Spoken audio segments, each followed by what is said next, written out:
শাহিন, তুমি কি আমার কথা বুঝতে পারছো না? আমি তোমাকে কি বলছি? তুমি তাড়াতাড়ি করে গাড়ি থেকে পিস্তলটা নিয়ে আসো। আমার মনে হচ্ছে সামনে গেলে আরও বিপদ হতে পারে আমাদের।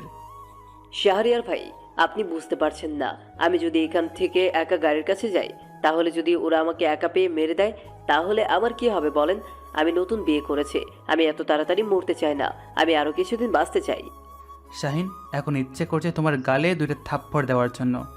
তুমি একজন সিআইডি অফিসার হয়ে তোমার মুখ থেকে এরকম কথা বের হয় কেন? ট্রেনিংয়ে কী শিক্ষা পেয়েছো সেটা মনে নেই? শাহরিয়ার ভাই, আপনি আমাকে যাই কিছু বলেন না কেন, আমি আপনার এই কথাটা শুনছি না। আমার অনেক ভয় করে, পারলে আমি চাকরি ছেড়ে দিয়ে রাস্তায় রাস্তায় ঘুরে বেড়াবো, তবুও আমি এরকম চাকরি চাই না। আপনি রনিকে সাথে নিয়ে ভেতরের দিকে যান, আমি এখানেই আছি। আমি শুধু এই কাজটা শেষ করে আসি, তারপর তোমাকে বুঝাবো চাকরি ছাড়বে নাকি থাকবে।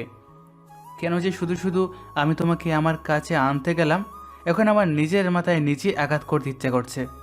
শাহরিয়ার ভাই, শাহিনকে এইসব বলে কোনো কিছুই হবে না। শাহিন অনেক ভয় পাচ্ছে। অবশ্য আমারও হচ্ছে। জানি না আপনার কেন ভয় হচ্ছে না। তোদের কাউকে যেতে হবে না, আমি একাই যাচ্ছি। তোরা এখানে বসে বসে মুড়ি খা। তোরা কালকে থেকে চুরি পরে ঘরে বসে থাকিস, ভালো হবে।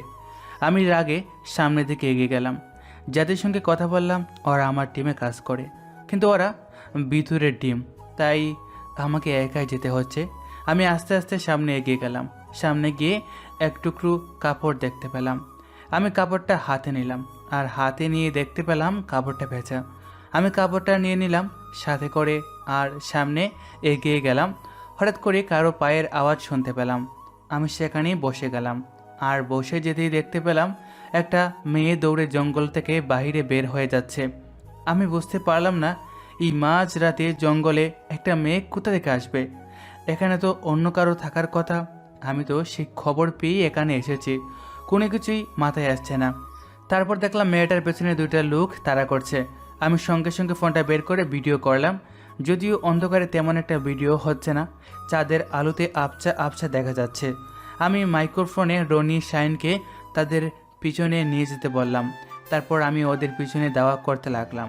দাওয়া করতে করতে একটা সময় দেখতে পেলাম দুইটা লোক মেয়েটাকে ধরে ফেলেছে। মেয়েটাকে দৌড়ে একজন বলতে লাগলো, তুই জানিস আমাদের সঙ্গে বেইমানি করলে আমরা কি করি? সব কিছুর জন্য আমাদের সঙ্গে বেইমানি করেছিস। তোকে বাঁচিয়ে রাখা কোনোভাবেই সম্ভব না। তোকে এখন আমরা ধর্ষণ করে নদীতে ভাসিয়ে দেব। আমি মেয়েটার কথা শুনতে পেলাম না, কারণ মেয়েটার মুখ আরেকটা লোক ধরে রেখেছে। মেয়েটা কান্না করছে। আমি সময়ের অপেক্ষা করতে লাগলাম। আমাকে মেয়েটাকে বাঁচাতেই হবে। যেই মাত্র আমি সামনে এগিয়ে যেতে লাগলাম, তখনই বুঝতে পারলাম কেউ আমাকে ফলো করছে। এটা কি করে হতে পারে? আমি তো সব কিছু দেখেই আসছি, কেউ নেই, কিন্তু আমাকে কে ফলো করবে? আমি পিছনের দিকে তাকিয়ে কিছুটা দেখলাম, কিন্তু কাউকে দেখছি না। যেই মাত্র আমি পিছনে তাকিয়ে দেখতে লাগলাম, তখনই হঠাৎ করে সামনের দিকে তাকিয়ে দেখি মেয়েটা আর দুটো লোক কেউ নেই। সব কিছু যেন মুহূর্তের মধ্যে বিলীন হয়ে গেছে। আমি বুঝতে পারছি না আমার সঙ্গে এসব কী হচ্ছে। তারপর আমি তাড়াতাড়ি করে গাড়ির কাছে চলে আসলাম, আর গাড়ির কাছে সেদিকে দুজনেই বয়ে কাঁপছে। আমি রনিকে জিজ্ঞেস করলাম, আমি তোকে বলেছিলাম যে এদিকটা খেয়াল রাখার জন্য, ওদেরকে পিছনে নেওয়ার জন্য, কিন্তু তোরা পিছনে না নিয়ে এখানে দাঁড়িয়ে দাঁড়িয়ে কাঁপছিস। তোরা কি আদৌ সিআইডি অফিসার?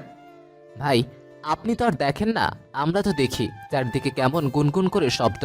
তারপর আবার এত বড় জঙ্গল, কখন কি হয়ে যায় সেটাও তো বলা যায় না। আর কি বড় বড় সাপ থাকবে সেটা একবার ভেবেছেন? একটা কামড় দিতে পারলে সোজা ওপরে। তোদেরকে এখন আমার ইচ্ছা করছে লাথি দিয়ে ফেলে দিতে। আজকে তোদের জন্য আমি কোনো কিছু করতে পারলাম না, যা করার আমার একাই করতে হবে। এখানে অনেক বড় রহস্য লুকিয়ে আছে। তারপর আমি রনি শাইনকে নিয়ে গাড়িতে উঠে পড়লাম। রনি গাড়ি চালিয়ে যাচ্ছে, আমি পিছনে বসে ল্যাপটপে কাজ করছি। তারপর কিছুক্ষণ এভাবেই সময়টা পার হয়ে গেল। রাত 3:22-এ বাসার সামনে এসে থামলাম। তারপর গাড়িটা পার্ক করে আমি ভিতরে চলে গেলাম। তারপর আমি ফ্রেশ হয়ে হালকা খাবার খেয়ে ঘুমিয়ে গেলাম। পরদিন সকালবেলা বেশি দেরি করেই ঘুম থেকে উঠলাম। ঘুম থেকে উঠেই ফোনটা হাতে নিয়ে দেখতে পেলাম স্যার অলরেডি 3টা কল দিয়ে দিয়েছে। আমি তাড়াতাড়ি করে স্যারকে কল ব্যাক করলাম, আর কিছুক্ষণ পর স্যার কলটা রিসিভ করলো। তারপর আমাকে বলতে লাগলো, শাহরিয়ার, আমি কোনো ফর্মালিটি শুনতে চাচ্ছি না। তুমি আমাকে বলো, কালকে তুমি অপারেশনে গিয়েছিলে, সেখানে কি ফলাফল এসেছে? তুমি কি লোকগুলোকে চিনতে পেরেছিলে? স্যার আমি একটু কাপড় পেয়েছি, কাপড়টা ভেজা ছিল। আমার মনে হচ্ছে আমরা যে 2 দিন আগে লাশটা পেয়েছিলাম ওই লাশের কাপড়টাই ছিল এটা। আমি আরও একটা মেয়েকে দৌড়াতে দেখেছিলাম ওখানে, কিন্তু যেই মাত্র আমি পিছনে তাকালাম তখনই উধাও হয়ে যায়। পরে কি তুমি লোকগুলোর খোঁজ করেছিলে? আর শাহিন আর রনিকে আমি চাচ্ছি রাঙামাটিতে পোস্টিং করে দেওয়ার জন্য, কারণ ওরা কোনো কাজেই আসছে না। এটা আমি খুব ভালো করেই বুঝতে পারছি। আমি শুধুমাত্র তোমার দিকে তাকিয়ে ওদেরকে তোমার সঙ্গে রেখেছি। ও, তুমি বুঝতে পারছো না আমার জন্য এই কেসটা কতটা ইম্পর্টেন্ট। এটা যদি আমি সমাধান করতে না পারি তাহলে দেশে অনেক বড় ক্ষতি হয়ে যাবে, যেটা আমাদের পুরনো সিআইডির নামে কলঙ্ক হবে। কারণ পুলিশ এটা তদন্ত করতে হাতে নিয়েছিল, কিন্তু ব্যর্থ হয়ে সেটা আমাদের উপর দিয়েছে। এখন আমরা যদি ব্যর্থ হই তাহলে আমরা সমাজের চোখে অনেকটা নিচে পড়ে যাব। একটা কথা সবসময় মাথায় রাখবে, সম্মান অর্জন করতে যতটা না সময় লাগে, সম্মান শেষ করতে কিন্তু 1 সেকেন্ডও সময় লাগে না। স্যার, আমি আপনার কথাগুলো বুঝতে পেরেছি। স্যার, আমি আপনাকে কথা দিচ্ছি, এর পিছনে যারা আছে আমি সবাইকে শাস্তি দেব। আপনি শুধু আমার জন্য দোয়া করবেন। স্যার, আমি আমার মতো চেষ্টা চালিয়ে যাব। আর আমি চাই না আমার পরিচয়ও কেউ জেনে যাক, কারণ যদি জেনে যায় তাহলে অনেক সমস্যা হবে। বিষয়টা আপনি খুব ভালো করেই বুঝতে পারছেন। তুমি যদি আমাকে এই কেসটা আমার হাতে নিয়ে দিতে পারো তাহলে আমি তোমার জন্য ওপরে আবেদন করব। তোমাকে নিয়ে পুরো সিআইডি টিম অন্যতভাবে চিন্তা করবে। আমরা সকলেই চিন্তা ভাবনা করেই এই কেসটা তোমাকে দায়িত্বে দিয়েছি। তোমার যত রকমের সাহায্য লাগে তুমি নিতে পারো, কোনো সমস্যা নেই। তোমার যখন যা প্রয়োজন আমাকে বলবে, আমি সেটা দেব। বিনিময়ে এই দেশ থেকে সন্ত্রাস জঙ্গিবাদী চিরতরের মতো মুছে ফেলতে হবে। তারপর স্যারের সঙ্গে আরও কিছু কথা বলে এমনি কল কেটে দিলাম। আর কল কেটে দিয়ে আমি ফ্রেশ হতে চলে গেলাম। আমি ফ্রেশ হয়ে টেবিলে এসে নাস্তা করতে লাগলাম। নাস্তা করে আমি রেডি হয়ে নিলাম, তবে সেটা ছদ্মবেশ ধারণ করে। আমি ছদ্মবেশ হয়ে বের হলাম। রাস্তা দিয়ে একা একাই হেরে যাচ্ছি। উদ্দেশ্য একটা, কলেজে যাব। হঠাৎ করে একটা রিক্সা আমার সামনের দিক থেকে আসলো, আর রিক্সায় বসে থাকতে দেখলাম একটা মেয়েকে। মেয়েটাকে দেখেই আমি চিনে ফেললাম। না চেনারও কোনো কারণ নেই, এটাই সেই তিশা যে আমার জীবনটাকে নরক বানিয়ে দিয়েছিল। কতটা ভালোবাসতাম মেয়েটাকে এটা আমি নিজেও জানি না। আমি দেখো না দেখার বান করে চলে আসলাম কলেজে। আর কলেজে এসে আমি ভিতরে চলে গেলাম। আজকে কলেজে অ্যাডমিশন নিব আমি। কলেজে এসে স্যারের অফিসে চলে আসলাম। আর এসে আমি স্যারের সঙ্গে কিছু কথা বললাম। স্যারকে আগে থেকেই বলা আছে। তখন স্যার আমাকে বলতে লাগলো, আপনার মতন অফিসার আমার ভার্সিটিতে ভর্তি হয়েছে, এটা তো আমার গর্ব করার মতন একটা বিষয়। আপনি কোনো চিন্তা করবেন না, আমি আপনাকে সমস্ত সহযোগিতা করব। আপনি আপনার মতন করে তদন্ত করে যাবেন। স্যার, প্রথমে আপনি আমাকে তুমি করে বলবেন। স্যার, আমি আপনার ছেলের মতো। স্যার, আমি জানি আপনি অনেক ভালো একজন মানুষ। আপনি আমাকে সহযোগিতা করবেন, এটা আমার জন্য ভালোই হলো। আমি আমার মতো করে তদন্ত করে যাব। তাহলে স্যার, আমি এখন ক্লাসে যাই। ঠিক আছে, আমি একটা শিক্ষককে বলে দিচ্ছি, সে তোমাকে ক্লাসে নিয়ে যাবে। আর তোমার এই ব্যাপারটা কেউ জানবে না, এটা নিশ্চিত থাকতে পারো। তারপর প্রিন্সিপাল স্যার একটা শিক্ষককে ডাক দিল আর আমাকে পরিচয় করে দিল। উনি আমাকে নিয়ে ক্লাসে চলে গেলেন। আমিও ক্লাসে চলে আসলাম। ক্লাসে এসে সবার সঙ্গে আমার পরিচয় করে দিল। সবাই আমাকে ভূত দেখার মতো দেখছে, কারণ সবাই দামি দামি পোশাক পরে কলেজে এসেছে। আমি সাধারণ পোশাক পরে এসেছি, তাই সবাই আমার দিকে তাকিয়ে দেখছে। আমি কোনো জায়গা না পেয়ে পিছনে বসে পড়লাম। তারপর স্যার চলে গেলেন আর আমিও ক্লাস করতে লাগলাম, যদিও এসব ক্লাসের দিকে আমার কোনো মনোযোগ নেই। আমি চারপাশে তাকিয়ে দেখছি, আর চারপাশে তাকিয়ে দেখতে পেলাম একটা ছেলে ক্লাসের মধ্যে সিগারেট খাচ্ছে, কিন্তু স্যার কোনো কিছুই বলছে না। এই ছেলেটাকে দৌড়েও কিছু অন্তত পাওয়া যাবে। হঠাৎ করে একটা মেয়েকে দেখলাম, সবাই মডার্ন ড্রেস পরে আসলো। মেয়েটা একপাশে বোরকা পরে আছে, হাতে পায়ে মোজা, শুধু চোখগুলো বের হয়ে আছে। আমি মেয়েটাকে দেখি কেমন যেন একটা ঘুড়ির মধ্যে চলে গেলাম। তারপর যথারীতি ক্লাস শেষ হলো। আমিও ক্লাস থেকে বের হচ্ছি, আর তখনই সেই বখাটের ছেলেটা আমাকে ধাক্কা দিয়ে চলে গেল। আমি কোনো কিছু বললাম না। আর তখন ছেলেটা বলতে লাগলো, কিরে ফকিন্নির বাচ্চা, তোর সাহস কি করে হয় আমার সাথে ধাক্কা খাওয়ার? চোখটি হাতে নিয়ে ঘুরিস নাকি? এখন থেকে সাবধানে চলাফেরা করবে, আর দেখলেই সালাম দিবি, নাহলে মেরে এই কলেজে ফেলে রাখবো। ভাই, আপনি নিজেই তো আমাকে ধাক্কা দিয়ে গেলেন, আর এখন আমার সঙ্গে এসব কথা বলছেন? এখানে তো দোষ আমার নয়, দোষটা আপনার। কলেজে মনে হচ্ছে নতুন, সেই জন্য তুই আমাকে ভালো করে চিনতে পারছিস না। এখন আমি একটা কাজে যাচ্ছি, যদি কাজটা না থাকতো তাহলে তোকে বুঝিয়ে দিতাম আমি কে। নেক্সট টাইম যেন সম্মান দিতে ভুল না হয়। ভাই, আমি সলিড লুক, যে আমাকে রেসপেক্ট করে আমি তাকে রেসপেক্ট করি, যে আমাকে রেসপেক্ট করে না তাকে আমি আমার ভালেরও দাম দিই না। আরামজাদা, তুই আমার মুখের উপর এত বড় কথা বললি? তোর সাহস তো কম না। তোকে আমি ভেবেছিলাম তুই ইনোসেন্ট একটা ছেলে, তোর সঙ্গে শুধু শুধু কোনো ঝামেলা করব না, কিন্তু তুই তো দেখছি আমার ইগোকে হার্ট করেছিস। আজকে তোকে মেরে এখানে পুঁতে রাখবো শালা। ভাই আমাদের এই কাজের দেরি হয়ে যাচ্ছে, এখানে ঝামেলা করে শুধু শুধু সময় নষ্ট করে লাভ নাই। একে পরেও দেখা যাবে, আপনি আগে চলুন। তখনই ছেলেটা আরেকটা ছেলের কথায় এখান থেকে চলে গেল। আমি ভালো করে বুঝতে পারলাম পাশের ছেলেগুলো তার ছেলে। আমি সিঁড়ি দিয়ে নিচে নামতে লাগলাম, আর তখনই বোরকা পরা মেয়েটা আবার উপরে উঠতে লাগলো। আমাকে একা দেখে বলতে লাগলো, কিছু না মনে করলে আপনার সঙ্গে একটু কথা বলতে পারি? আসলে একটু আগে আমার এখানে 500 টাকা হারিয়ে গিয়েছে। আপনি কি সেটা দেখেছেন? সরি আপু, আমি তো দেখিনি। ঠিক আছে, সমস্যা নেই, আমিও আপনার সঙ্গে খুঁজে দিচ্ছি, চিন্তা করবেন না। তারপর মেয়েটা আমাকে আর কোনো কিছু বলল না। আমিও মেয়েটার সঙ্গে সঙ্গে খুঁজতে লাগলাম, কিন্তু কোথাও পেলাম না। তখন মেয়েটা নিজে থেকেই আমাকে বলতে লাগলো, তাহলে মনে হয় ওই বকাটে ছেলেগুলোই আমার ব্যাগ থেকে নিয়ে গেছে। ওদের জ্বালায় আমি ঠিকমতো কলেজে আসতে পারছি না, সব সময় রাস্তায় ডিস্টার্ব করে। আর কত সহ্য করব? আমি একা একাই বলতে লাগলাম। তখন ছেলেটা আমাকে বলতে লাগলো, আর বেশি দিন হয়তো এসব যন্ত্রণা সহ্য করতে হবে না, ওদের সময় ফুরিয়ে এসেছে। আর আপনার কি টাকার খুব বেশি প্রয়োজন? যদি প্রয়োজন হয়ে থাকে তাহলে আমার কাছ থেকে নিতে পারেন, কোনো সমস্যা নেই। পরে না হয় আমাকে দিয়ে দিবেন। হ্যাঁ, আসলে আমার টাকাটা খুব প্রয়োজন ছিল। আমি অনেক কষ্টে টাকাটা ম্যানেজ করেছিলাম। আসলে হোস্টেলে থাকি তো, ফ্যামিলির অবস্থা এতটা ভালো নয়, তার জন্য একটু সমস্যা হয়। ঠিক আছে, সমস্যা নেই, আপনি আমার কাছ থেকে টাকাটা নিতে পারেন, আর আমাকে আপনি বন্ধুর মতন ভাবতে পারেন। তারপর আমি আমার পকেট থেকে 1000 টাকা বের করে মেয়েটার কাছে দিলাম, আর মেয়েটাকে বললাম, আসলে আমার কাছে 500 টাকা বাংতি নেই, আপনি 1000 টাকায় রেখে দিন, পরে আপনার কাছে হলে আমাকে দিয়ে দেবেন। আমি ইচ্ছে না থাকা সত্ত্বেও টাকাটা নিয়ে নিলাম, কারণ এটা ছাড়া আমার আর কোনো উপায় নেই। হোস্টেলের খাবারের জন্য 500 টাকা বাকি পড়েছে, আজকে লাস্ট ডেট। তারপর আমি টাকাটা নিয়ে আমার ব্যাগে রাখলাম, আর ওনাকে বললাম, আসলে আপনার নাম্বারটা একটু দেওয়া যাবে? কারণ আপনি কখন কোথায় থাকেন এটা তো বলতে পারবো না। আপনি যেদিন আসবেন সেদিন আমি টাকাটা নিয়ে আসবো। এত ব্যস্ত হওয়ার কোনো দরকার নেই, আমি প্রতিদিনই কলেজে আসবো এখন থেকে। আচ্ছা, তবুও রেখে দিন আপনি, যেহেতু এত করে বলছেন। তারপর আমি আমার নাম্বারটা দিয়ে দিলাম। আমি আমার নাম্বারটা দিয়ে কিছুটা মুচকি হেসে সেখান থেকে চলে আসলাম। মেয়েটাকে আমার প্রথম দেখায় অনেক ভালো লেগে গেল। তারপর আমি একটা রিক্সা নিয়ে চলে আসলাম বাসায়। বাসায় এসে ফ্রেশ হয়ে খাবার খেয়ে নিলাম। খাবার খেয়ে ল্যাপটপে বসে বসে কাজ করছিলাম, আর এভাবেই সময়টা পার হয়ে গেল। বিকেলবেলায় ছাদে চলে আসলাম। বিকেলবেলায় ছাদে একটু ঘোরাঘুরি করতে আমার বেশ ভালো লাগে। তারপর পুরনো কথাগুলো আমার মনে হয়ে গেল। তিশার কথা, একটু পিছনে ফিরে যাক, 4 বছর আগের কথা। একদিন আমি রুমে শুয়েছিলাম, আর তখনই তিশা আমাকে কল দিল। কল দিয়ে আমাকে কান্না করতে করতে বলতে লাগলো, শাহরিয়ার, আমি কোনো কিছু ভাবতে পারছি না। আমাকে বাসা থেকে বিয়ে ঠিক করে ফেলেছে। আমি তোমাকে ছাড়া কাউকে বিয়ে করব না। তিশা, আমিও তোমাকে ছাড়া বাঁচবো না, কিন্তু এখানে আমার কি করার আছে? তোমার মা আমাকে বলেই দিয়েছে আমার সঙ্গে তোমার বিয়ে দেবে না, আর একটা বেকার ছেলের সঙ্গে কেউ বিয়ে দিতে চায় না। তুমি কোনো কিছু একটা ব্যবস্থা করো। তুমি একটা তাড়াতাড়ি জবাব নাও। আমি তোমার সঙ্গে পালিয়ে যেতেও রাজি আছি। তুমি কোনো কিছু একটা করো। তিশা, আমি কখনো চাইনি আমাদের ভালোবাসা রক্ষা করার জন্য এভাবে পালিয়ে কি বিয়ে করতে হবে। ভাইয়া ভাবি বাবা মা, ওদেরকে আমি কি বলবো? আমি কোনো কিছু বুঝতে পারছি না। তুমি বাসায় আর একটু বলো।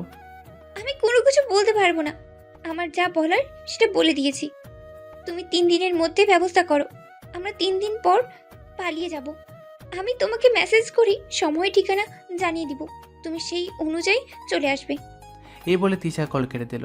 তিশার সঙ্গে আমার রিলেশন প্রায় 2 বছর। এই 2 বছরে একে অপরকে ছাড়া কখনই থাকতে পারেনি। আমাদের মধ্যে কত রাগ অভিমান হয়েছে, কিন্তু সেটা স্থায়ী হতে পারেনি। মুহূর্তের মধ্যে রাগ অভিমান বলে আমরা এক হয়ে গিয়েছি। আমি বিছানা থেকে উঠে চিন্তা করতে লাগলাম, কি করব, কোথায় যাব। তারপর আমি সিদ্ধান্ত নিলাম আমার ফোনটা বিক্রি করে দেব। আমার ফোনটা বিক্রি করে দিয়ে যে টাকা পাবো, আরও কিছু টাকা নিয়ে তিশাকে নিয়ে পালিয়ে যাব। এরকম চিন্তার মধ্যেই পার হয়ে গেল 3টা দিন। আমি রাত 10টার দিকে বের হলাম বাসা থেকে। কাউকে না জানিয়ে বের হয়ে আমি রেল স্টেশনে চলে আসলাম। রেলওয়ে স্টেশনে এসে আমি তিশার জন্য অপেক্ষা করছি, কখন তিশা আসবে। স্টেশনে তেমন লোকজন নেই, আমি একটা নিরিবিলি জায়গায় দাঁড়িয়ে আছি। রাফি, আমি তোমাকে যেভাবে বলেছি তুমি ঠিক সেভাবেই করবে। আমি শাহরিয়ারের সঙ্গে দেখা করব, তারপর তার কাছ থেকে কৌশলে আমি টাকাগুলো আদায় করব।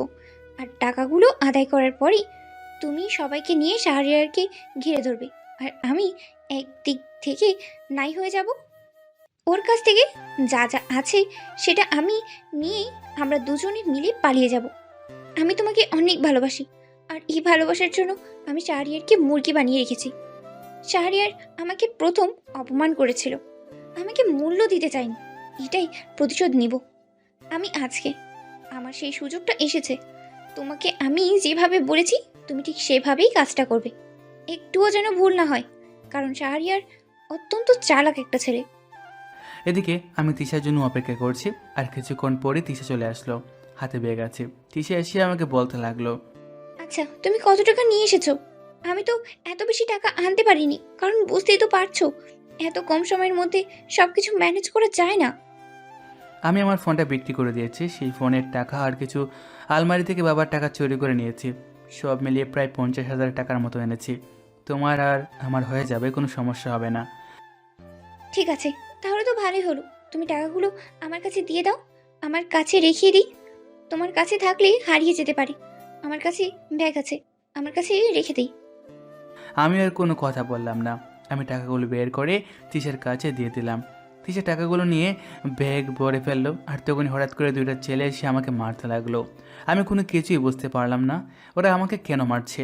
আমি তো ওদের সঙ্গে কোনো কিছুই করলাম না। মারতে মারতে আমাকে অজ্ঞান করে ফেললো। যাওয়ার সময় আমাকে একটা কথা বলেছিল, অনেক দিন ইচ্ছে ছিল তোকে এভাবেই মারবো বলে, আজকে সেটা আমার পূর্ণ হলো।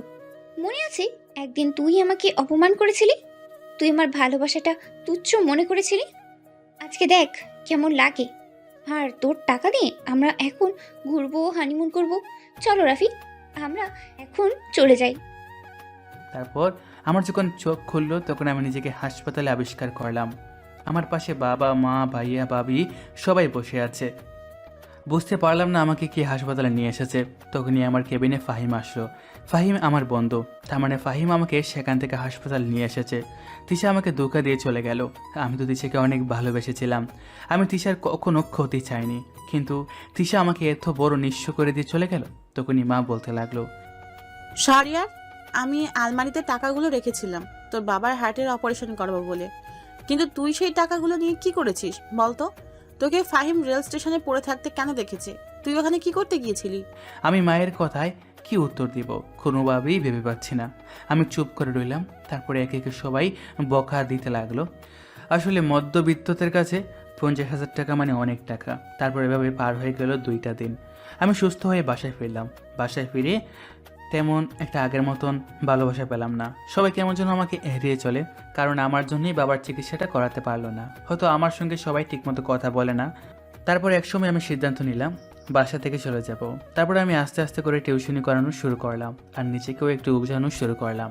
আর পড়ানো শেষ করে আমার চাকরিটা হয়। বাস্তবে ফেরা যাক, মানুষ এতটা খারাপ হবে এটা আসলে তিশাকে না দেখলে হয়তো বুঝতে পারতাম না। তিশা আমার সঙ্গে অনেক বড় বেইমানি করে ফেলেছে। তখনই রনি দৌড়ে ছাদে চলে আসলো, আর এসে আমাকে বলতে লাগলো, ভাই, আমরা খবর পেয়েছি আজকেও নাকি ওখানে একটা বড় ডিল হতে চলেছে। আমরা কি সেখানে যাব? আজকে ওদেরকে যে করেই হোক ধরতে হবে, আর আমি ক্যামেরা নিয়ে নিয়েছি। আজকে যে করেই হোক আমাকে সব কিছু জানতেই হবে। আর তোরা যদি ভয় পাস তাহলে তোদের যাওয়ার দরকার নেই, কারণ আমি চাই না আমার কাজের মধ্যে কোনো ব্যাঘাত ঘটুক। ভাই, আমি কালকের জন্য সরি। আপনি আমাদের জন্য অনেক কিছুই করেছেন। আপনি না থাকলে হয়তো আমাদেরকে রাঙামাটি পোস্টিং করেন এক কোণায় পাঠিয়ে দিত। ভাই, আমি আপনার সাথে আছি, আজকে আমার কোনো ভয় নেই। ঠিক আছে, তুই শাহিনকে নিয়ে রেডি হতে থাক, আমরা ঠিক সময় নিয়ে বের হব বাসা থেকে। তারপর রনি চলে গেল, আর আমিও কিছুক্ষণ দাঁড়িয়ে রইলাম। সন্ধ্যার সময় আকাশটা বেশ ভালো লাগছে। তারপর আমি কিছুক্ষণ সেখান থেকে রুমে চলে আসলাম, আর রুমে এসে আমি নিজেকে গুছিয়ে নিলাম। তারপর রেডি হয়ে আমি সময় মতো বের হয়ে গেলাম, আর আমি গাড়ি চালিয়ে যাচ্ছি। তারপর জঙ্গলে চলে আসলাম। জঙ্গলে এসে আমি গাড়িটা রেখে বের হলাম। আমার সাথে রনি আর শাহিন দুজনে রয়েছে। আমি আগে আগে যাচ্ছি, ওরা পেছনে পেছনে আসছে। আর তখন আমি দুজনকেই বললাম, আমাদের 3জনকে 3 দিক থেকে যেতে হবে। আমরা সবসময় মাইক্রোফোনে কানেক্ট থাকবো। যখন কোনো কিছু দেখতে পাবো তখনই আমরা একে অপরকে ইনফর্ম করব। আর সাহস রাখতে হবে আমাদের মনে। শাহিন তুই ওই দিক দিয়ে যাবি আর রনি তুই ডান দিকে যাবি। ঠিক আছে ভাই, আপনি যেভাবে বলবেন আমরা সেইভাবেই করব। তারপর আমি শাহরিয়ার ভাই যেভাবে বলেছেন সেভাবেই যেতে লাগলাম। পিস্তল হাতে নিয়ে এক পা করে সামনের দিকে যাচ্ছে, কিন্তু কাউকে কোনো রকম দেখছি না। তারপর আমি মাইক্রোফোনে বলতে লাগলাম, ভাই এখানে তো কাউকে দেখতে পাচ্ছি না, তাহলে আমাদের এইভাবে যাওয়ার কি আছে? আমরা তো বুক ফুলিয়ে ভেতরে যেতে পারি। আরে পাগল, এখানে যদি কেউ থাকে তাহলে কি তোর সামনে দিয়ে ঘুরবে নাকি? এটা অনেক ক্রিটিক্যাল একটা জায়গা, তোকে আমি যেভাবে বলছি ঠিক সেভাবেই যা। এদিকে আমি 1 পা 2 পা করে সামনে এগিয়ে গেলাম। তারপর একটা গাছের আড়ালে লুকিয়ে ফেললাম। হঠাৎ করে কিছুক্ষণ পর দেখতে পেলাম একটা মেয়ে কালো প্যান্ট, কালো জ্যাকেট এবং কালো টুপি পরে আছে। মুখটা বেশ ভালো করে দেখা যাচ্ছে না। মেয়েটার হাতে একটা পিস্তল আর একটা হাতে একটা ব্রিটকেস রয়েছে। আমি সেখানে বসে রইলাম। তারপর দেখতে পেলাম 2টা লোক মেয়েটার সঙ্গে কথা বলছে। আমি তাড়াতাড়ি করে ভিডিও করতে লাগলাম। তারপর আমি 1 পা 2 পা করে সামনে এগিয়ে গেলাম। তখনই আবারও আমার মনে হলো কেউ যেন আমাকে ফলো করছে। জানি না আমাকে এভাবে কে ফলো করছে, কিন্তু যাই কিছু হয়ে যাক আগে আমাকে সামনের দিকে দেখতে হবে, তারপর পিছনের দিক। কালকে এটার জন্য আমি মিস করেছিলাম। আমি মেয়েটার কাছাকাছি গিয়ে মেয়েটাকে লাথি মারলাম আর ছেলেগুলিকে গুলি করতে লাগলাম। চারদিকে গোলাগুলির শব্দের কারণে কোনো কিছুই শুনতে পাচ্ছিলাম না, কাউকে দেখতে পাচ্ছিলাম না, এমনিতেই অন্ধকার। আমি মেয়েটার এক হাত দিয়ে চেপে ধরে আছি। তারপর আমি মেয়েটাকেও মারতে লাগলাম। একটা সময় দেখলাম মেয়েটাও আমাকে মারতে লাগলো। মেয়েটা যে আমার থেকেও তৎপর এটা বেশ ভালো করেই বুঝতে পারছি। হঠাৎ করে কেউ যেন আমার পিছন থেকে মাথায় আঘাত করলো। আমি মাথায় 1 হাত দিয়ে ধরে সেখানে বসে পড়লাম। আর তখন পিছন থেকে চিরচেনা একটা কণ্ঠস্বর ভেসে আসলো। তুই আমাদের কাজে বাধা দিতে এসেছিস? আমি তো ভেবেছিলাম তুই সেদিনই মারা গিয়েছিস, কিন্তু তুই দেখছি এখনো বেঁচে আছিস। আজকে তোর আর কোনো রক্ষে নেই, তুই এখানে শুধু শুধু মরতে এসেছিস। এত তাড়াতাড়ি মরার কথা বললে চলে নাকি? আমার তো এখনও অনেক কাজ করার বাকি আছে। আমি স্যারকে কথা দিয়েছি তোদেরকে আমি গোড়া থেকে উপড়ে ফেলবো। তার মানে তুইও এসব কাজে জড়িত আছিস, তাই না? তোকে আমি এভাবে দেখতে পাবো এটা আমি আসলেই আশা করিনি। কেউ নড়াচড়া করবে না, যদি কেউ নড়াচড়া করো তাহলে আমি গুলি করব। এই মেয়ে, তুই ভেবেছিসটা কি আমাদের তুই প্রতিদিন গোল দিয়ে যাবি আর আমরা কোনো কিছুই করতে পারবো না? চুপচাপ শাহরিয়ার ভাইয়ের থেকে পিস্তলটা নামিয়ে দে, না হলে তোকেও আমি গুলি করতে বাধ্য হব। তাড়াতাড়ি নামিয়ে নে বলছি। তখন তিশা আমার সামনে থেকে পিস্তলটা নামিয়ে নিল আর রনি গিয়ে তিশার হাত থেকে পিস্তলটা নিয়ে নিল। তারপর আমি তিশাকে উঠে 2 হাত ধরে হাত করা লাগিয়ে দিলাম। তারপর তিশাকে নিয়ে গাড়ির কাছে চলে আসলাম। গাড়ির কাছে নিয়ে এসে আমি তিশাকে গাড়িতে বসালাম। আর তখন তিশা আমাকে বলতে লাগলো, তুই আমাকে ধরে এখন বড্ড ভুল করেছিস। আমাকে ধরে তোর কোনো লাভ হবে না, আর আমার যদি কোনো কিছু হয় তাহলে তোরা কোনো দিন বাঁচতে পারবি না, তোরা শেষ হয়ে যাবি। তুই জানিস না আমি কি করতে পারি। তোরা যদি এত কিছু করতে পারিস তাহলে আমরা সিআইডি হয়ে কি করতে পারি সেটা একবার ভেবে দেখ। আর বিশেষ করে আমার ব্যাপারে মনে হয় তোর কোনো আইডিয়া নেই। ঠিক আছে, বাসায় চল, তোকে সব কিছু দেখাবো। তোকে আমি আমার বাসায় নিয়ে যাব। ওকে থানা নিয়ে গেলে সমস্যা আছে, তোর সঙ্গে আমার কত হিসাব নিকাশ বাকি আছে। তারপর আমি তিশাকে নিয়ে চলে আসলাম বাসায়। বাসায় এসে আমি তিশাকে হাত পা বেঁধে চেয়ারের সঙ্গে বসিয়ে দিলাম। তারপর আমি সামনে গিয়ে বসলাম আর রনিকে বললাম, রনি আজকে আমাদের কিন্তু অনেক বড় উপকার করছে। শাহিন তা এখন আমাদের সবার জন্য কফি নিয়ে আয়। আজকে আমরা কেউ ঘুমাবো না, আজকে এই মানুষটার সঙ্গে গল্প করব সারা রাত। ঠিক আছে ভাই, আমি এখনই কফি নিয়ে আসছি, আপনি একটু বসেন। আর শাহিন ভাইকে তার জিনিসপত্রগুলো দে। ভাই তার জিনিসপত্রগুলো অনেক দিন ব্যবহার করে না। ভাই আপনার জিনিসপত্রগুলো আমি এখনই নিয়ে আসছি। আপনি তো আপনার জিনিসপত্রগুলো দিয়ে অনেকদিন কাজ করেন না। কিছুক্ষণ পর রনি আমাকে কফি এনে দিল আর আমি কফিটা খেতে লাগলাম। আর শাহিন আমাকে আমার বক্স এনে দিল। আমি বক্সটা খুলে সেখান থেকে প্লাস বের করলাম। প্লাস বের করে তিশার হাতের আঙ্গুলটা টান দিলাম। আর তখন তিশা আমাকে বলতে লাগলো, তুই আমার সঙ্গে এমনটা করিস না, ভালো হবে না বলে দিচ্ছি। আমি যদি একবার এখান থেকে বের হতে পারি তোকে কি অবস্থা করব সেটা তুই ভাবতে পারবি না। তুই আমার সঙ্গে অনেক বড় গেম খেলেছিস, সেটা তো অন্য কথা, কিন্তু তুই শেষ পর্যন্ত সন্ত্রাস জঙ্গিবাদের সাথে যুক্ত হয়েছিস। দেশের মেয়েদের বিদেশে নিয়ে পাচার করছিস, প্রতিটা কলেজে ড্রাগসের ব্যবসা করছিস। আমার অনেক টাকার দরকার, আমি থাকার জন্য এসব করছি। আমি টাকা ছাড়া কোনো কিছুই বুঝতে চাই না। তোকে আমি সেদিন টাকার জন্যই ফেলে চলে গিয়েছিলাম। তারপর আমি কিছুদিন পর রাফিকেও খুন করে দিই। কিন্তু তুই তো অনেক ভালো ছিলি, কি করে তুই এর জীবনটা তুই বেছে নিলি? তোর তো কোনো কমতে ছিল না। তুই যদি এখন এসব না করতি তাহলে একটা সংসার নিয়ে সুখে থাকতি। আমাকে ছেড়ে গিয়েছিস, এটা অন্য কথা। আমাকে এখনই ড্রাগস এনে দিতে পারবি? তুই যা বলবি আমি তাই করব। তুই যদি আমার সঙ্গে বিছানায়ও যেতে চাস তবুও আমি রাজি আছি। তবুও আমাকে ড্রাগস এনে দে। বুঝতে পেরেছি তুই এভাবে আমার কথা শুনবি না, তাই আমি ফ্লাশ দিয়ে তার একটা আঙ্গুল কেটে দিলাম। আর সঙ্গে সঙ্গে তিশা চিৎকার দিয়ে উঠলো। আমি মুখে টেপ মেরে দিলাম, তারপর সেখানে গরম কফি ঢেলে দিলাম। তিশা নিজেকে ছাড়ানোর জন্য অনেক চেষ্টা করছে, তারপর আমি নিজেই তিশার আঙ্গুলে ব্যান্ডেজ করে দিলাম। আর এভাবে কিছুক্ষণ পার হলো।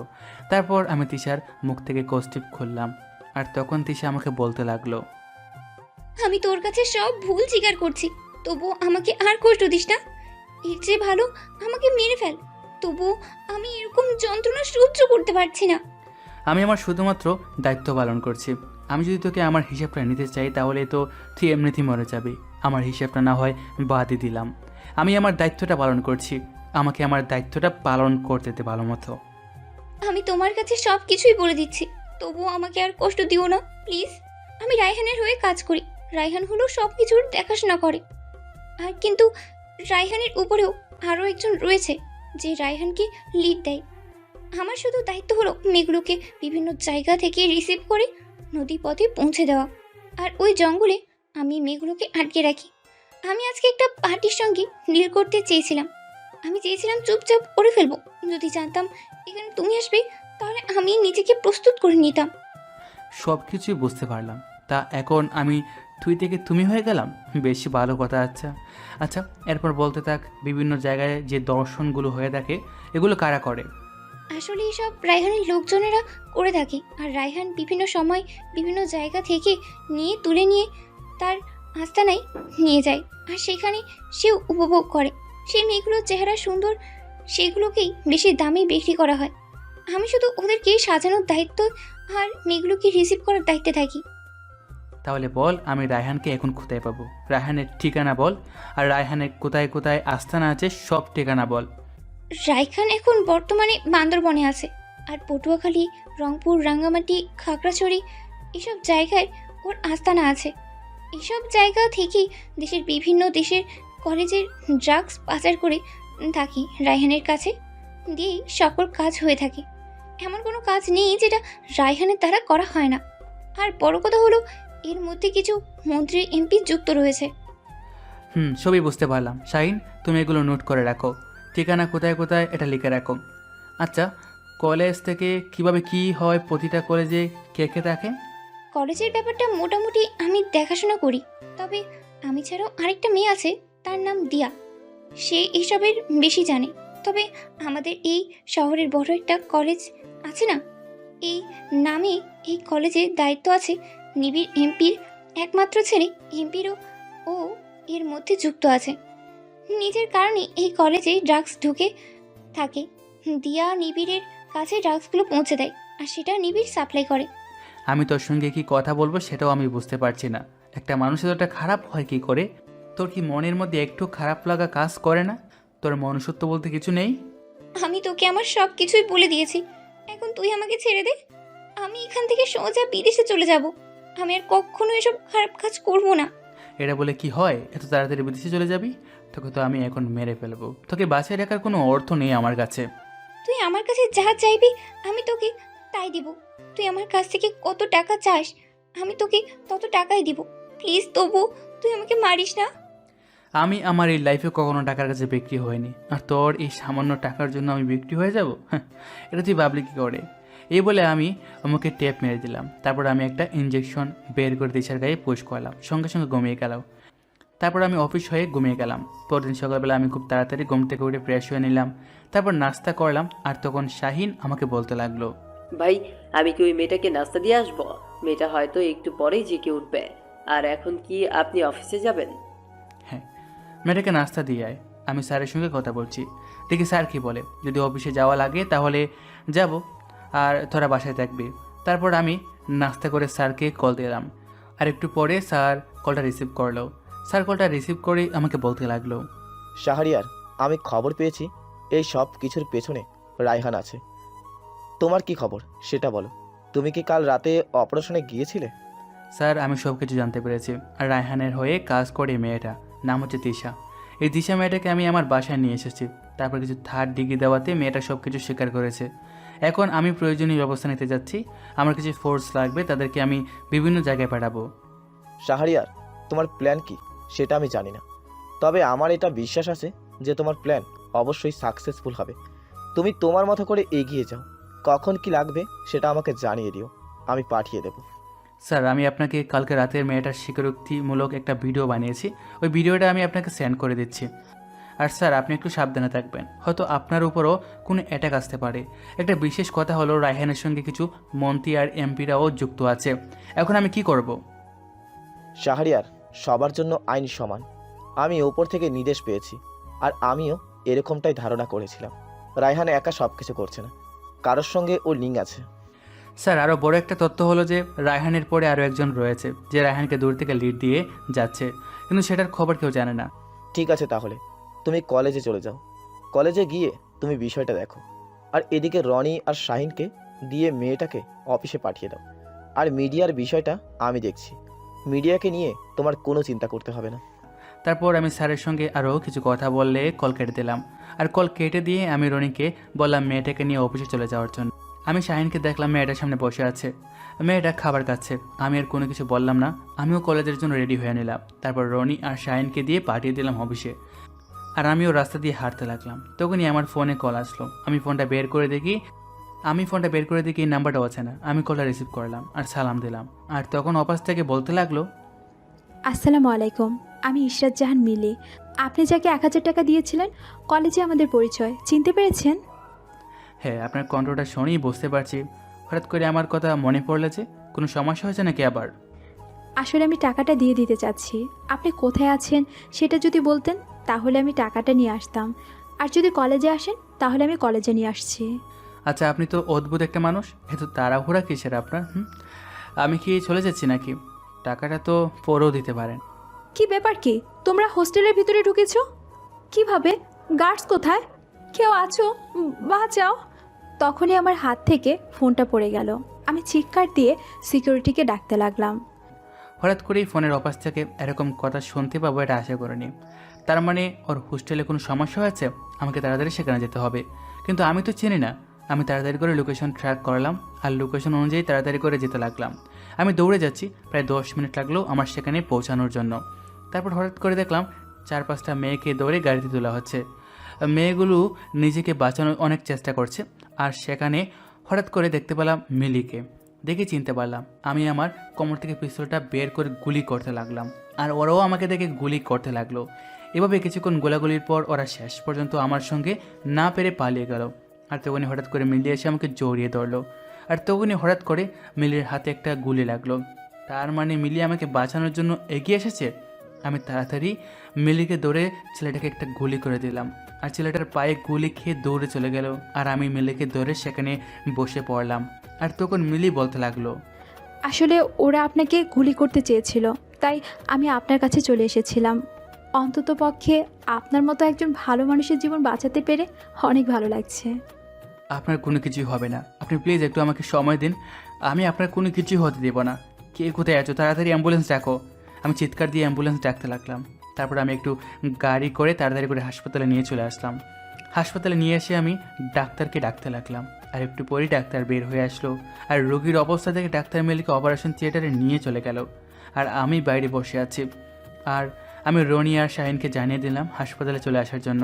একটু পর রনি আর শাহিন চলে আসলো, আর আমি সব কিছুই রনি আর শাহিনকে খুলে বললাম। তখন রনি আমাকে বলতে লাগলো, ভাই একটা কথা বলি আপনাকে, যেহেতু মেয়েটা বাঁচাতে চলে এসেছে, তার মানে মেয়েটা আপনাকে অনেক আগে থেকেই চেনে। যদি আপনাকে না চিনতো তাহলে আপনার কাছে কখনোই এগিয়ে আসতো না। আমারও সেটাই মনে হচ্ছে। আসলে মিলি আমাকে হয়তো অনেক আগে থেকে চেনে। যদি আমাকে না চিনতো তাহলে আমার জন্য তার নিজের জীবনটা পর্যন্ত দিত না। এর চেয়ে বেশি কিছু হতে পারতো। তারপর আমি রনির সঙ্গে এভাবে কথা বলতে লাগলাম। প্রায় 1 ঘন্টা পর ডাক্তার বের হয়ে আসলো। আমি ডাক্তারের কাছে গেলাম দৌড়ে। আর তখন ডাক্তার বলল, রোগী এখন সুস্থ আছে, গিয়ে দেখা করতে পারবো। আমিও কেবিনে চলে আসলাম। কেবিনে এসে আমি মিলির পাশে বসে আছি। বেশ অনেকক্ষণ পর মিলি চোখ খুললো, আর আমি বললাম, আপনি তো আমাকে ঠিক ভালো করে চেনেন না, তাহলে আপনি কেন আমার জন্য আপনার নিজের জীবনটা দিতে গেলেন? আজকে তো আপনার অনেক কিছু হয়ে যেতে পারতো। ভাগ্য ভালো গুলিটা বের হয়ে গেছে আর আপনার হাতে লেগেছে। আসলে আমি আপনার কাছে কখনো মিথ্যে কথা বলবো না। আসলে আমি আপনাকে সেই কলেজ লাইফ থেকেই চিনি। আপনি আমার ছোট ভাইকে টিউশনি করাতেন। আপনি কোনোদিন আমাকে দেখতে পাননি, কিন্তু আমি আপনাকে ঠিকই দেখেছিলাম। আর আপনাকে সব সময় ফলো করতাম, সেটা দূর থেকে। আপনি কখন কি করেন, কোথায় যান, সব কিছু ফলো করতাম। তারপর একদিন আপনাকে কলেজে দেখতে পেলাম। কলেজে দেখতে পেয়ে আমি অনেক খুশি হয়েছিলাম। কখনো আপনার সামনে গিয়ে কথা বলার সাহস হয়নি, কারণ আমি একটা মেয়ে হয়ে আপনার সঙ্গে কথা বলবো এটা লজ্জা পাচ্ছিলাম। মাঝে মাঝে আপনার ফোনে রং নাম্বার থেকে কল আসতো, সেই কলগুলো আমি দিতাম। কিছুক্ষণ আপনার কণ্ঠ শুনে আমি কল কেটে দিতাম। পরে আর আপনি কল ব্যাক করতেন না। বলতে পারেন দূর থেকেই আপনাকে ভালোবেসে ফেলেছিলাম। আর বাকিটা তো আপনি জানেনই। আপনি কি আমার অতীত সম্পর্কে জানেন? আমার কি হয়েছে? যদি আমি বিবাহিত থাকতাম তখন কি করতেন? তখন কি আমাকে ভালোবাসতে পারতেন? ওই যে বলেছিলাম, আমি আপনার সব সময় খেয়াল রাখতাম দূর থেকে। আপনি কখন কি করতেন সেটা আমি খুব ভালো করেই জানি। আর সব কিছু জানি। আপনার বাসায় রান্না করে কোন বুয়া খালা, এই 3 বছরে আপনি কোথায় কোথায় গিয়েছেন আর কি কি করেছেন সব কিছুই আমি জানি। আপনার কথাগুলো শুনে আমি আসলে অবাক হয়ে যাচ্ছি। একজন মানুষ আমাকে এভাবে ভালোবাসবে, এটা আসলে বিশ্বাস করা যায় না। এজন্য মাঝে মাঝে আমার বারবার কল আসতো, কিন্তু কোনো কথা বলতো না। তার মানে এটা আপনি ছিলেন? আর মাঝে মাঝে রাস্তায় গোলাপের পাপড়ি থাকতো, এগুলো আপনি করতেন, তাই না? চেয়েছিলাম আমি আপনার বাসায় রান্না করার ছদ্মবেশে যাব, কিন্তু তার আগে আপনার সঙ্গে আমার পরিচয় হয়ে যায় কলেজে। এরকমই একটা প্ল্যান ছিল আমার। তার মানে একা একা ভালোবাসলেন আর ভালোবাসার মানুষের সামনে মরতে চেয়েছিলেন, কিন্তু অবশেষে মরতে পারলেন না, বাঁচিয়ে ফেললাম। আর অবশ্য এই ছেলেগুলোকে ধন্যবাদ, কারণ ওই ছেলেগুলোর জন্যই আমি সব কিছু জানতে পেরেছি। না হলে তো আপনিও কখনো আমাকে বলতেন না, আর আমিও জানতে পারতাম না। কিন্তু আপনাকে তো আমার একটু পছন্দ হয়নি। সেদিন আপনাকে কালো বোরকা থেকে বেশ ভালো লাগছিল, কিন্তু আপনার চেহারাটা আমার ভালো লাগেনি। এর চেয়ে ভালো মেয়ে আমি বিয়ে করতে পারবো, আপনাকে দিয়ে আমার চলবে না। তখনই আমি তাকে দেখলাম মিলি মন খারাপ করে অন্যদিকে তাকিয়ে আছে। আমি কোনো কথা বলছি না, আমি চুপ করে আছি। দেখি মিলির রিয়াকশনটা কী হয়। একটু পরে দেখতে পেলাম মিলির চোখ থেকে অনবরত জল গড়িয়ে পড়ছে। আমি এক হাত দিয়ে তার অন্য হাত শক্ত করে ধরলাম আর বলতে লাগলাম, আমি কেমন আজ পর্যন্ত তুমি এটা বুঝতে পারলে না? আমি তো শুধুমাত্র তোমাকে পরীক্ষা করছিলাম, তুমি আমাকে ঠিক কতটা ভালোবাসো। তোমার ভালোবাসা যদি আমি অবহেলা করি, তাহলে আমি জীবনে অনেক বড় কিছু হারিয়ে ফেলবো। তোমার মতো করে আমাকে কেউ ভালোবাসতে পারবে না। তখনই মিলি আমার এক হাত শক্ত করে ধরে কান্না করে দিল। বুঝতে পারলাম মিলি আমাকে অনেক ভালোবাসে। আমি শক্ত করে জড়িয়ে ধরলাম, মিলিও আমাকে জড়িয়ে ধরলো। তারপর এভাবে দুজনে কতক্ষণ ছিলাম জানি না। মিলি আমাকে জড়িয়ে ধরে অনেক কান্না করছে। তারপর এভাবেই পার হয়ে গেল 3টা দিন। মিলি এখন মোটামুটি সুস্থ। আমি গাড়ি ড্রাইভ করে যাচ্ছি, মিলি আমার সামনে বসে আছে। আর তখন মিলি আমাকে বলতে লাগলো, মা তো সেই ছোটোবেলায় মারা গিয়েছে। তুমি টিউশনি বাদ দেওয়ার পর বাবাও কিছুদিন পর মারা যায়। তারপর আমি আর আমার ছোট ভাই ছাড়া দুনিয়াতে কেউ নেই। আমি চাকরি অনেক চেষ্টা করি, কিন্তু চাকরি হয় না। তারপর আমি নিজেই টিউশনি করাতে শুরু করি, আর এখনও টিউশনি করে যাচ্ছি। ছোট ভাইকে পড়াশোনা করাচ্ছি, সেও টিউশনি করিয়ে তার নিজের খরচ চালায়। এখন আমরা 2 ভাই বোন ছাড়া দুনিয়াতে আর কেউ নেই। বিয়ে করবে আমাকে? আমি তোমাকে এখনই বিয়ে করতে চাই। আমি তোমাকে আজকে বিয়ে করে আমি আমার বাড়িতে নিয়ে যাব। বাড়িতে যাওয়া হয় না প্রায় 3 মাস ধরে, অফিসের কাজ থাকে তাই যাওয়া হয় না। দাঁড়াও, মাকে কল করছি। কিন্তু তুমি টিউশনি বাদ দিয়েছিলে কেন? আমি যতটুকু জানতে পেরেছিলাম তুমি নাকি বাসা থেকে রাগ করে চলে গিয়েছিলে। শোনো, তারপর আমি মিলিকে সব কিছু খুলে বললাম। তিশার সেই ঘটনাটা সবটা শুনে মিলি আমাকে বলতে লাগলো, তোমার আগে কি হয়েছিল সেটা আমি জানি না, আমি সেটা জানতেও চাই না। আমি তোমাকে ভালোবাসি, শেষ নিঃশ্বাস পর্যন্ত আমি তোমাকে ভালোবাসতে চাই। তুমি শুধু আমাকে তোমার মতো করে ভালোবেসো, তাহলেই হবে। আমি চেষ্টা করব আমার ভালোবাসা দিয়ে তোমার সব কিছু ভুলিয়ে দেওয়ার জন্য। আর ফ্যামিলিতে একটু একটু ঝামেলা হয়েই থাকে, এই জন্য এত রাগ করলে চলে না। আমি তোমাকে আজকে বিয়ে করব। আজকে বিয়ে করে আমি তোমাকে আমার বাসায় রেখে আসব। সেখানে ভাইয়া, বাবি, বাবা, মা সবাই আছে। তুমি ওদের সঙ্গেই থাকবে। আর কিছুদিন ধরে মাও আমাকে বলছিল বিয়ে করার জন্য।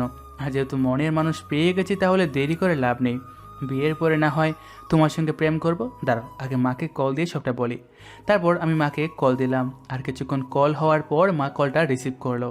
তারপর আমি ভালো মন্দ জিজ্ঞেস করে আমি মাকে বললাম, মা, তুমি তো আমাকে বলেছিলে যে বিয়ে করার জন্য অনেক পাত্রও দেখেছিলে তুমি। বাবিও অনেক চেষ্টা করেছে আমাকে বিয়ে করানোর জন্য। আমি তোমাদের জন্য বৌমা নিয়ে আসছি, একেবারে বিয়ে করে বউ নিয়ে আসবো। আসতে হয়তো রাত হতে পারে। তোকে তো আমি সেই আগেই বলেছি যে তোর যাকে পছন্দ তুই তাকেই বিয়ে করে আনবি। তবুও অন্তত পক্ষে বিয়েটা তো কর, বয়স তো আর কম হলো না। ঠিক আছে মা, তুমি যেটা বলবে আমি সেটাই করব। আমি তোমার বৌমাকে নিয়ে এখনই বাসায় ফিরছি। এই বলে আমি কল কেটে দিলাম। তারপর মিলি আমার দিকে হা করে তাকিয়ে আছে আর আমাকে বলতে লাগলো, তুমি মাকে বললে আর মা তোমার কথা শুনে রাজি হয়ে গেল। আমি তো ভেবেছিলাম তোমাকে বকা দিবে, কিন্তু এইভাবে এত সহজে রাজি হয়ে যাবে আসলে আশা করিনি। আমি মিলির কথা একটু মুচকি হাসি দিলাম। তারপর আমরা দুজনে চলে আসলাম কাজী অফিসে। কাজী অফিসে এসে বিয়ে করে আমি বাসায় যাচ্ছি। প্রায় 2.5 ঘন্টা পর নিজের শহরে চলে আসলাম আর বাসায় এসে দিকে রাত 9:30 বেজে গেছে। তারপর আমি এসে কলিং বেল দিলাম আর একটু পরেই মা এসে দরজা খুলে দিল। মিলি এতক্ষণ আমার পিছনে ছিল, তাই মা দেখতে পায়নি। একটু পর মা আমাকে সরিয়ে মিলির দিকে তাকালো আর বলতে লাগলো, বাহ, চাঁদের মতো বউ পেয়েছি। শাহরিয়ার, তোর পছন্দ আছে বলতে হবে। আয় ভিতরে আয়, তোদের জন্যই আমি এতক্ষণ ধরে অপেক্ষা করছিলাম। তারপর আমি ভিতরে এসে বসলাম। আজ প্রায় 3 মাস পর বাসায় ফিরছি। তারপর সবার সঙ্গে কথা বলতে লাগলাম, কিন্তু বাবার চোখের দিকে তাকাতে পারছি না, কারণ বাবাকে ছোটোবেলা থেকেই ভয় করে। আর তখনই আমার ফোনে একটা কল আসলো। আমি ফোনটা বের করে দেখি শাহিন কল দিয়েছে। আমি কলটা রিসিভ করলাম আর হপাস থেকে শাহিন আমাকে বলতে লাগলো, ভাই, আপনি কোথায়?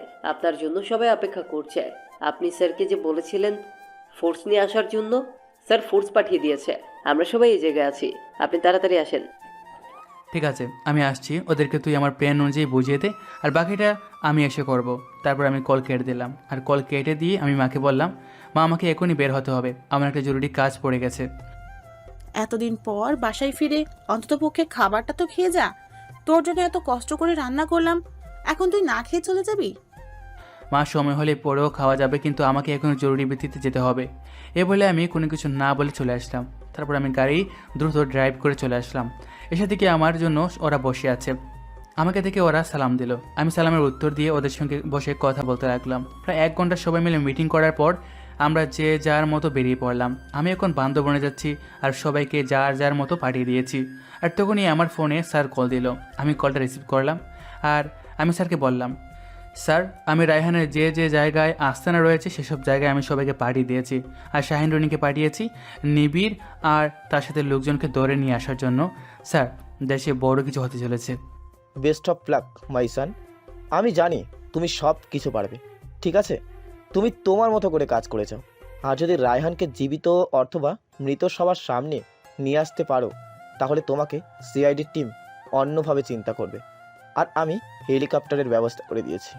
স্যার, আপনি একটু সাবধানে থাকবেন। আপনি এখন ফোনটা বন্ধ করে রাখবেন। আমি যদি আপনার বাসায় না আসি সে পর্যন্ত আপনি বাসা থেকে কোনো অবস্থাতেই বের হবেন না। তারপর আমি স্যারের সঙ্গে কিছু কথা বলে কল কেটে দিলাম। আর কল কেটে দিয়ে আমি আমার টিম নিয়ে হেলিকপ্টার করে যেতে লাগলাম বান্দরবনে। বান্দরবনে কিছুক্ষণ পরেই পৌঁছে গেলাম। তারপর আমি নিচে নেমে ম্যাপটা ভালো করে দেখতে লাগলাম আর সবাইকে বুঝিয়ে দিলাম আমাদের কিভাবে যেতে হবে। অনেক দুর্গম এলাকা, এখানে একটু ভুল হলে আমরা সবাই মারা যাব। আর তখনই আমার ফোনে বারবার কে জানি কল দিচ্ছে। আমি বিরক্ত হয়ে ফোনটা হাতে নিলাম। তারপর ফোনটা হাতে নিয়ে দেখি মিলি কল দিয়েছে।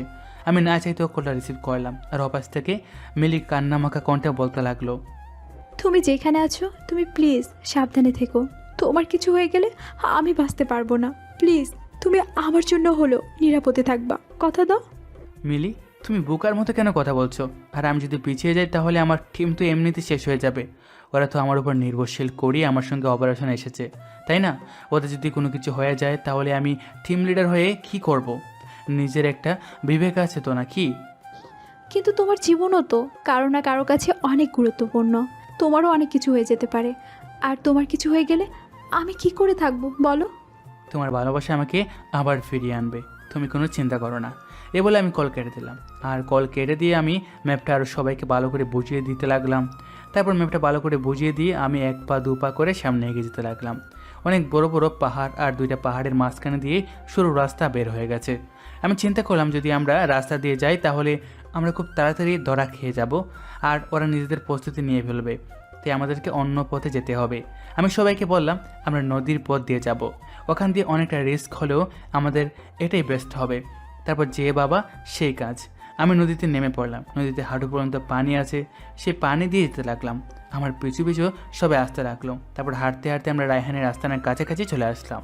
আর এখানে আমি বাইনোকুলার দিয়ে দেখতে লাগলাম চারদিক অনেক লোক, যেটা আমাদের তুলনায় 3 গুণ। ওদেরকে শক্তি দিয়ে কোনো কিছু করতে পারবো না। আমি রিফাতকে বললাম, রিফাত তুমি 6 জনকে নিয়ে ওদিক দিয়ে অ্যাটাক করবে। আমি বলা না পর্যন্ত তুমি কোনো ফায়ার করবে না। আমি বলার সঙ্গে সঙ্গে তুমি ফায়ার করবে। আর এখানে অনেকভাবে অনেক কিছু থাকতে পারে, যেমন ধরো নিচে তারের কোনো ব্যবস্থা থাকতে পারে, যে তারে যদি আমার পা লেগে যায় তাহলে ওরা কোনো কিছু বুঝতে পেরে যাবে। গাছের মধ্যে থাকতে পারে, তাই আমাদের অনেক সতর্কভাবে এই অপারেশন করতে হবে। এটাই হয়তো আমাদের জীবনের শ্রেষ্ঠ একটা অপারেশন হয়ে থাকবে। জি স্যার, আমরা যদি এইখানে হেরে যাই তাহলে পুরো দেশ হেরে যাবে। পুরো দেশের মানুষ আমাদের দিকে তাকিয়ে আছে, আর পুরো প্রশাসন আমাদের দিকে তাকিয়ে আছে। আমরা কি করব? আমরা কি পারবো কি না? ইনশাল্লাহ স্যার, আমরা সফল হব। তারপর হঠাৎ করে দেখলাম 3টে হেলিকপ্টার এখানে এসে নামলো। আমরা যথারীতি লুকিয়ে গেলাম, আর হেলিকপ্টার নেমে ওখান থেকে একটা মধ্যবয়স্ক লোক নামলো। এটা আমি বাইনোকুলার দিয়ে দেখতে লাগলাম। আর তার সাথে কিছু চাইনিজ লোকজন। এটা দেখেই বোঝা যাচ্ছে আমার কোনো কিছুই মাথায় আসছে না। এখন আবার কে এসেছে? আমি সেখানে দেখছি, কিন্তু কোনো কিছুই মাথায় আসছে না। তার মানে রায়হানের উপরে যে তাকে, সে যদি চলে আসে তাহলে আমাদের তো একে একে 2 হয়ে যাবে। তার মানে একটার সঙ্গে আরেকটা ফ্রি। ঠিক আছে, আমি তো এটাই চেয়েছিলাম। আমাকে আর কষ্ট করে বিদেশে যেতে হলো না। সে নিজে থেকে আমার কাছে এসে ধরা দিয়েছে। তারপরে আমি রনিকে কল দিলাম, আর কিছুক্ষণ পর রনি কলটা রিসিভ করলো। আমি রনিকে বললাম, রনি তুই তাড়াতাড়ি করে বাকি ফোর্সগুলো নিয়ে আমার লোকেশন অনুযায়ী চলে আয়, আর খুব সিনসিয়ারলি আসবি, কারণ একটু ভুল হলেই পুরো প্ল্যানটা শেষ হয়ে যাবে। ভাই, রায়হানের যে বাকি আস্তানাগুলো রয়েছে এগুলো আমরা সবাই ধ্বংস করে দিয়েছি। অলরেডি রায়হানের কাছে খবর চলে গেছে মনে হয়। আমি সবাইকে নিয়ে আপনার লোকেশন অনুযায়ী চলে আসছি। তারপর আমি কল কেটে দিলাম, আর রনিদের জন্য আমি অপেক্ষা করতে লাগলাম। এটা ছাড়া আমার আর কোনো পথ নেই, কারণ আমি যদি এখন অ্যাটাক করি তাহলে ওরা পালিয়ে যাওয়ার সম্ভাবনা বেশি। তাই আমাদের সব কিছু মাথায় রেখে অ্যাটাক করতে হবে। প্রায় 1.5 ঘন্টা পর ওরা হেলিকপ্টার করে চলে আসলো। কিছু দূর হেলিকপ্টারে এসে বাকি পথ হেঁটে হেঁটে আসতে লাগলো। আর আমার সামনে এসে রনি বলল, ভাই, আমার সঙ্গে প্রায় 30 জনের মতো কমান্ডো রয়েছে। আমি সবাইকে নিয়ে চলে এসেছি। এখন আপনি আমাদেরকে বলে দেন আমরা কি করব। তোমরা চারদিক থেকে ঘিরে ফেলবে, আর কাউকে বাঁচিয়ে রাখার কোনো দরকার নেই। সামনে যাকে পাবে তাকে মেরে ফেলবে, আর নিজের মতো করে নিজে নিরাপদ থাকবে। তারপর আমি ওদের সঙ্গে আরও কিছু কথা বললাম, আর আমার প্ল্যান অনুযায়ী ওদেরকে কাজ করতে বললাম। তারপর আমি আস্তে আস্তে করে এগিয়ে যেতে লাগলাম, আর আমরা যথারীতি আমাদের জায়গায় বসে পড়লাম, আর সবাইকে বললাম ফায়ার করার জন্য। একদিক দিয়ে সবাই ফায়ার করছে, কিন্তু ওরা কোনো রকম প্রস্তুতি ছিল না, তাই আমরা খুব সহজেই সবাইকে মেরে ফেলতে পারছি। আমি গুলি করতে করতে সামনের দিকে এগিয়ে যাচ্ছি। আমাকে যে করেই হোক রায়হান এবং উপরের অনেককে ধরতে হবে, জীবিত অথবা মৃত। হঠাৎ করে রিফাত আমার কাছে এসে বলতে লাগলো, স্যার, এইমাত্র খবর পাওয়া গেছে শাহিনের বুকে গুলি লেগেছে, আর শাহিন সেইখানে মারা গিয়েছে। শাহিনকে আমরা ওইখান থেকে সরিয়ে নিয়েছি। আমি রিফাতের কথা শুনে থমকে গেলাম, কারণ শাহিন আমার সঙ্গে অনেক দিন ধরেই কাজ করছে। নিজের ছোটো ভাইয়ের চেয়ে বেশি মনে করতাম আমি শাহিনকে, আর সেই শাহিন মারা গেল, এটা ভাবতেই আমার কষ্ট হচ্ছে। তারপর আমি রাগে আরও সামনে এগিয়ে গেলাম, আর সবাইকে গুলি করতে লাগলাম। একটু পরেই আমি একটা রুমে প্রবেশ করলাম, আর রুমে এসে দেখি দুজনেই বাহিরে গুলি করছে। আমি হাতের মেশিনটা ফেলে ওদেরকে মারতে লাগলাম, ওরা দুজনেই আমাকে মারতে লাগলো। তারপর হঠাৎ করে আমার হাতের মধ্যে একটা গুলি এসে লাগলো, কিন্তু আমি তবুও এটা সহ্য করে ওদেরকে মারতে লাগলাম। আর ওরা আমার সঙ্গে না পেরে ওরা পালিয়ে যেতে লাগলো। তারপর আমি রিফাতকে মাইক্রোফোনে বললাম, রিফাত তুই তাড়াতাড়ি দক্ষিণ দিকে এদিকে যা, আর ওখান দিয়ে দেখ রায়হান পালিয়ে যাচ্ছে। আমি অন্যটাকে ধরছি, আর সোজা পায়ের মধ্যে গুলি করে দিবি, একের পর এক গুলি করতে থাকবি। রিফাত আমার কথায় তাই করলো, আর আমি এটাকে দৌড়ে মারতে মারতে আত্মরা করে ফেললাম। তারপর আমি 2 হাতে অ্যারেস্ট করে আমি বাইরে নিয়ে আসলাম। তারপর আমি নিয়ে এসে দেখি আমার টিমের অনেকজনই মারা গিয়েছে, আর সব কিছু আমি গুছিয়ে নিতে বললাম। এখানে যা যা আছে আমি সব কিছু পুড়িয়ে দিলাম, আর এসব করতে করতে অনেকটা সময় পার হয়ে গেল। তারপর সবাইকে নিয়ে আমি চলে আসলাম নিজের শহরে। আমি টর্চার রুমে রায়হান এবং ডনের সামনে বসে আছি। তারপর আমি জিজ্ঞেস করলাম, ভেবেছিলাম সেখানে গিয়ে হয়তো আমি রায়হানকে ধরে আনবো, কিন্তু তার সঙ্গে আমি তোকে যে পাবো এটা আসলেই কল্পনা করিনি আমি। কী কারণে এখানে এসেছিলাম? এখানে যদি না আসতাম তাহলে তো এই অফিসার আমার কোনো কিছুই করতে পারতো না। এখানে এসে আমি আমার সব কিছু হারিয়ে ফেলেছি। এতদিনে গড়া স্বপ্ন এক নিমিষে শেষ হয়ে গেছে। 2 পৃথিবীর যে কোনো জায়গায় থাকলেও আমি তোকে সেখান থেকেই নিয়ে আসতাম। এখন কি তুই ভালোভাবে সব কিছু বলে দিবি নাকি আমাকে অন্য কোনো ব্যবস্থা করতে হবে? রায়হান, আমি তোকে কোনোদিনও ক্ষমা করব না। আমি যদি এখান থেকে কখনো বের হতে পারি তাহলে তোর অবস্থা কি করব সেটা আমি নিজেও জানি না। তোর জন্য আমি আজকে থানায় বসে আছি, না হলে পৃথিবীর কোনো শক্তি ছিল না আমার এত বড় ক্ষতি করার। তোদের কাজে আমি অনেক সন্তুষ্ট আছি, কেন জানিস? কারণ আমি চেয়েছিলাম শুধুমাত্র রায়হানকে সেখান থেকে তুলে আনবো। তোমার সঙ্গে যে তাকে পেয়ে যাব এটা আসলেই অনেক বড় পাওয়া। আর তুই কী ভেবেছিস এখান থেকে তুই বের হয়ে যেতে পারবি? তোর নামে অলরেডি নিউজ করা শুরু করে দিয়েছে। কিছুদিন পর তোদের দুজনেরই ফাঁসি হবে। কি বিশ্বাস হচ্ছে না? তুই আমার কোনো কিছুই করতে পারবি না। আমি যদি একটা ফোন করি তাহলে তোকে এখান থেকে নিয়ে যাবে। তোর মতো সামান্য অভিযান আমার কোনো কিছুই করতে পারবে না। আমার সব জায়গায় লোক চেট করা আছে। সেটা ভুল। তোর সঙ্গে যারা যারা কাজ করে তাদের সবাইকে ধরে আনা হয়েছে, সবাইকে 3rd ডিগ্রি টর্চার করা হয়েছে। তোর ডান হাত মুখ্যমন্ত্রী, সে নিজেও এখন রিমাইন্ডে মার খাচ্ছে। কি কথাগুলো খুব তেতো লাগছে, তাই না? ঠিক আছে, আমি কোনো কিচ্ছুই বলবো না। ভিডিও দেখ। এই বলে আমি ফোনের ক্যামেরাটা বের করে ভিডিও দেখালাম। তখন আমাকে বলতে লাগলো, তোরা একটাকেও ছেড়ে দিস না। তোরা শেষ পর্যন্ত নিবিড়কেও ধরে নিছিস। নিবিড়ের কথা তোরা কি করে জানতে পেরেছিস? নিবিড় তো ছোট একটা ছেলে। আসলে তোকে একটা কথা বলি, তুই হয়তো শাহরিয়ারের ব্যাপারে কোনো কিছুই জানিস না। আমরা 1 মাস ধরে মিটিং করে শাহরিয়ারকে এই দায়িত্বটা দিয়েছি। রাষ্ট্রপতি নিজে শাহরিয়ারের কথায় আর ব্যাকগ্রাউন্ড দেখে শাহরিয়ারকে দায়িত্বটা দিয়েছে। শাহরিয়া, তোমাকে সিআইডির টিম অন্যভাবে চিন্তা করছে। তুমি এখন থেকে সিক্রেট কমান্ডো হেড। এই নাও তোমার সকল কাগজপত্র। স্যার, আপনাকে অনেক ধন্যবাদ। আপনি আমার জন্য অনেক কিছু করেছেন। আপনার সাহায্য ছাড়া আমি এই কাজটা কখনোই সফলভাবে করতে পারতাম না। আপনি আমাকে সাহায্য করেছেন বলেই আজ আমি এতদূর আসতে পেরেছি। এটা তো তোমার দায়িত্বে ছিল। তুমি তোমার মতো কাজ করে যাও, আর এগুলোকে এমনভাবে মারবে যেন কোনো সময় এইসব করার চিন্তা ভাবনা না করে, আর ওদেরকে আদালতে শুধুমাত্র ফাঁসি দেবে। তারপর আমি রনিকে আর রিফাতকে বললাম ওদেরকে মারার জন্য আর সব কিছু কথা বের করার জন্য। ওরা তাই করলো, আর এভাবেই পার হয়ে গেলো 2টা দিন। কাজের মধ্যে অনেক ব্যস্ত ছিলাম আমি, মিলির সঙ্গে কথা বলারও সময় পাইনি।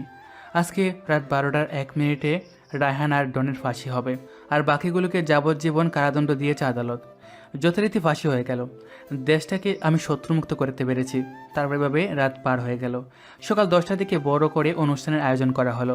আমি আমার টিম সকলের উপস্থিতি, তারপর সবার সামনে আমাদেরকে পুরস্কৃত করা হলো, এবং পুরস্কৃত অনুষ্ঠানে শেষ হতে প্রায় বিকাল হয়ে গেল। সবাইকে বিদায় দিয়ে আমি আমার বাসায় যেতে লাগলাম। বাসায় আস্তে আস্তে প্রায় সন্ধ্যা হয়ে গেছে। আমি এসে কলিং বেল দিলাম, আর একটু পরই মা এসে দরজা খুলে দিল।